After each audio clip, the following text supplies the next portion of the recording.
It's tea time and it's a cold day here in New York City. And I am ready for some nice hot tea.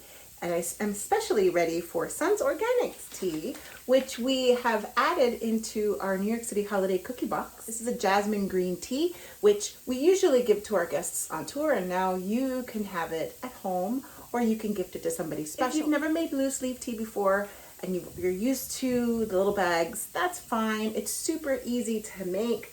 I just took a little teaspoon like we use for cooking, baking, you name it, and I have my little tea inside, about a teaspoon of tea, and I add that to a tea strainer.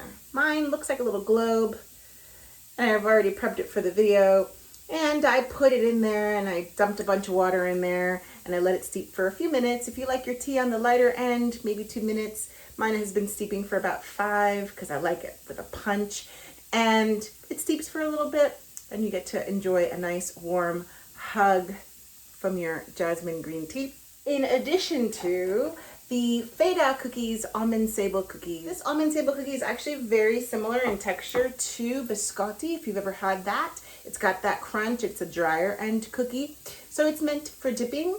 You can bite into it, of course, but dipping makes it a little bit better. So you've got that perfumey jasmine green tea and you've got the very buttery almond flavored almond sable, and it makes a beautiful combination. And like I said, it's like a big old hug on a cold day. Visit our website for more details to buy our New York City Holiday Cookie Box. Again, for yourself, for your friends, your family, your coworkers, your teachers, and everybody in between. And it's a great way to say happy holidays.